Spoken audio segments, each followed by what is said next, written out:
my name is Philip Paget, and this is my editor's vlog for Bingo Night.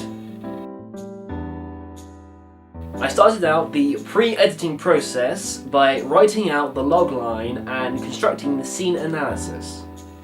Ethel, an elderly woman, is being thrown out of her private retirement home because her son can't pay for her to stay. Ethel goes to a pawn shop to sell her jewellery and prized possessions. Unfortunately, she can't get enough. But on the way out, she sees that the pawn shop sells guns, which piques her interests. She enlists the help of her two friends, Vivian and Ruth, to get the money so she can stay at the home. The three then go to a bingo night to steal the bingo money as well as the money and possessions from the old people there. Unfortunately, the police are alerted. 10 months later, Ethel, Vivian and Ruth are in prison. However, Ethel is about to be set free in 2 weeks, but she doesn't want to go. So Ethel sets a plan in motion so she can stay with her friends. The end. So, for the scene analysis, I'd like to talk about two scenes in particular. That is scene 1 and scene 22. Now in scene 1, Ethel is in the retirement home office with the person who runs the retirement home, and they're talking about Ethel being kicked out of her retirement home. And in the scene, she is emotional, she is afraid. However, in scene 22, we find Ethel in a rather similar scene, a rather similar situation, with the prison warden and Ethel having a conversation about the fact that she's about to be released in 2 weeks. And in this scene, Ethel is more confident and almost a bit cold towards the prison warden when she's given the news that she's about to go and when she's arguing, trying to get the warden to let her stay. Now this shows the change in what has happened to Ethel. She's become more confident in herself. So once I had finished with the logline and the scene analysis, and with choosing the shots that I wanted, I moved straight on to the editing process itself. So I started off by doing a full draft edit of the whole film. And then after that, I did the more nitty-gritty stuff, getting the specific cuts I wanted, just making sure that I was sticking to the vision that I wanted, and making sure that I got the best reactions and the best dialogue delivery that I could possibly get from the footage that I was given. So once I was happy enough with the edit to move forward, I then started with colour grading and sound design.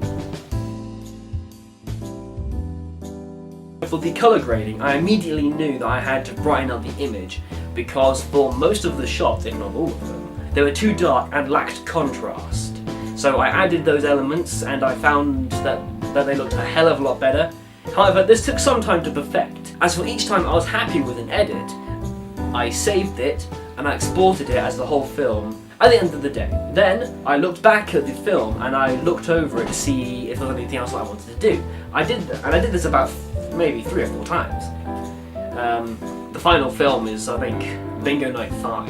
So yes, about 5 times I kept on adding to it, whether it was sound or the colour grade or the edits. So I brightened up the image, and if I felt that the colour looked off from one shot to another, I tried to match each shot in a scene as much as I could, and I succeeded fairly well. Some parts were definitely more complex than others. They required a lot more attention. As for the rest of the soundtrack that came with the actual film, I felt that the music provided with the film didn't really capture what I wanted the story to be. So I looked through my own list of soundtracks and I found what I feel to be a better soundtrack to go with it. Such as when Ethel is putting her plan to stay in prison with her friends into practice. The music that I chose, I felt that set the mood a hell of a lot better than the music that came with the actual film. For instance, here is the music that came with the footage that we were given. Yeah, no. Definitely not that one. But here is my music.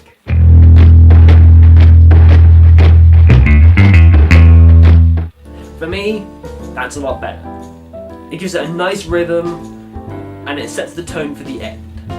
And after I had applied the last few little tweaks here and there, I could declare that the film Bingo Night was officially done.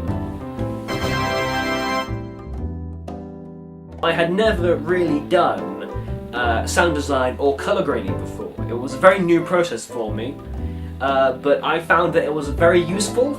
We learned how to use DaVinci Resolve and the color grading abilities of Premiere Pro. As well as this, we also taught the basics of Adobe Audition, as I hope to use the software more in the future. This whole experience has given me a hell of a lot more respect for color graders and sound designers because, well, I knew it was very complicated and it was very detailed, but unless you do it for yourself, you can't fully appreciate what they go through. So overall, I think I did a damn fine job with Bingo Night. Of course, there are problems with it. There were sound issues, which I had to sort out. Getting the color grade for each shot to match the previous one, that was a nightmare. But I managed to pull it off. I managed to do it rather well, I feel. So I hope you enjoyed my version of Bingo Night, and also this vlog, which gives you an insight into what I was going through, my choices, and how I came to these choices. Thank you, and goodbye.